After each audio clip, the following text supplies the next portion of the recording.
Waalaikumsalam warahmatullahi wabarakatuh. Salam sejahtera buat kita semua. Salam. Terima kasih buat ibu-ibu untuk kehadirannya, untuk waktunya pada pagi hari ini, untuk pertemuan kelompok kita.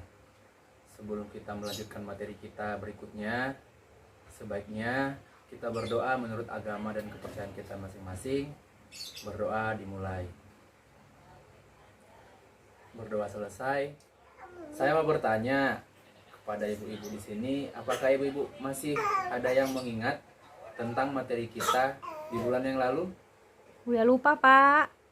Oh, udah lupa ya. Jadi tidak ingat lagi kita membahas tentang apa? Nggak ingat, Pak. Lupa. Baiklah. Di bulan yang lalu kita membahas tentang stunting. Bagaimana pemanfaatan bantuan sosial untuk pemenuhan gizi anak usia dini dan ibu hamil. Nah, pada hari ini kita akan membahas makanan yang bergizi untuk kebutuhan ibu hamil dan anak usia dini itu seperti apa. Tapi sebelum kita lanjutkan ke materi tersebut, saya akan bagikan tabel sendiri untuk ibu masing-masing. Sampaikan apa yang harus diisi di tabel tersebut. Baik, Pak. Baiklah, mungkin ada yang mewakili dari ibu-ibu di sini apa yang sudah dituliskan atau diterapkan di tabel jati diri tersebut. Saya, Pak. Silahkan Bu Mary. Saya sudah menstimulasi anak saya, Pak. Saya juga sudah membawa anak saya ke posyandu. Baik, terima kasih. Wah, bagus sekali ya, Bu Mary.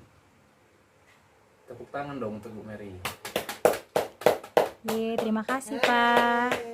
Nah, pada pertemuan kali ini kita akan membahas tentang kandungan gizi bahan pangan yang ada di sekitar kita, agar makanan yang dimakan oleh ibu hamil, yang dimakan oleh balita itu memiliki gizi yang baik. Tentu ibu-ibu harus memahami jenis-jenis makanan dan fungsinya. Baiklah, di sini saya akan membagi 3 kelompok. Yang pertama itu untuk kelompok makanan pokok, yang kedua itu untuk kelompok lauk pauk, dan yang ketiga kelompok buah-buahan dan sayuran. Jadi kelompoknya dibuat jarak aja biar bisa dibedakan mana yang kelompok makanan pokok, mana yang kelompok lauk pauk, mana yang kelompok sayur dan buahan. Baiklah ibu-ibu, terima kasih untuk waktunya. Saya akan mengelompokkan bagian-bagian dari kertas metaplan yang sudah diisi sama ibu-ibu. Kita mulai dari kelompok yang pertama ya. Makanan pokok ini ada nasi,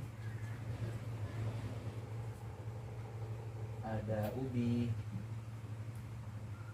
dan ada gandum. Selanjutnya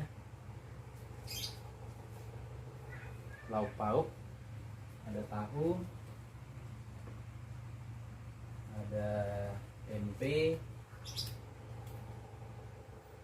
ada ikan, dan daging.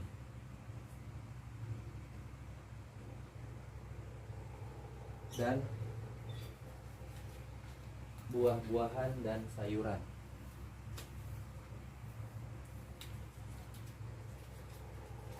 Sayurnya ada buah-buahnya ada jeruk, ada pisang, dan pepaya. Terus yang terakhir, sayurannya ada daun katu, ada brokoli, dan ada ayam. Baiklah, di sini sudah jelas ya, dan ini memang makanan pokok ataupun lauk pauk, buah dan sayur yang ada di sekitar kita. Dan ini semua memang benar, makanan ini mengandung gizi yang sangat tepat yang akan kita berikan untuk ibu hamil dan balita ataupun anak usia dini.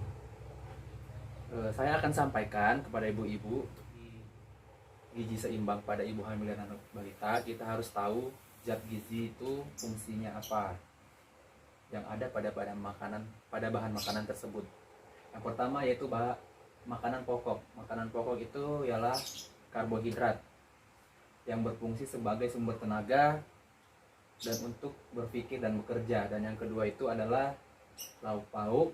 Lauk pauk itu adalah protein sebagai zat pembangun sel, fungsinya memperbaiki sel-sel yang rusak. Dan yang terakhir, sayuran dan buah-buahan, yaitu vitamin dan mineral yang berfungsi untuk membantu proses kerja tubuh dan mencegah berbagai penyakit. Jadi ibu-ibu agar memenuhi gizi seimbang untuk ibu hamil dan anak usia dini, kita harus memperhatikan jenis makanan yang kita konsumsi dan fungsi-fungsinya.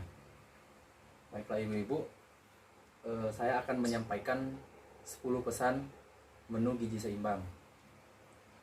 Yang pertama, syukuri dan nikmati aneka ragam makanan. Yang kedua, banyak makan buah dan sayur.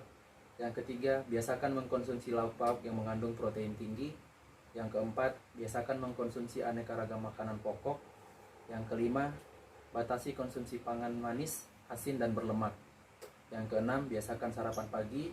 Yang ketujuh, minum air putih yang cukup dan aman.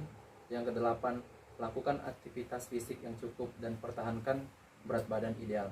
Yang kesembilan, biasakan membaca label pada kemasan pangan. Dan ke-10, cuci tangan pakai sabun dan air bersih mengalir. Terima kasih untuk ibu-ibu yang sudah hadir pada hari ini. Demikianlah pemanfaatan bantuan sosial untuk kebutuhan gizi ibu hamil dan balita ataupun anak usia dini. Terima kasih untuk kehadirannya. Kita bertemu kembali di bulan depan dengan materi selanjutnya. Terima kasih. Saya mohon maaf apabila ada perkataan saya ataupun penjelasan saya yang kurang berkenan. Kepada ibu-ibu sekalian, saya memohon ampun kepada Tuhan. Assalamualaikum warahmatullahi wabarakatuh. Salam sejahtera buat kita semua. Terima kasih. Salam sejahtera Pak. Terima kasih ya Pak.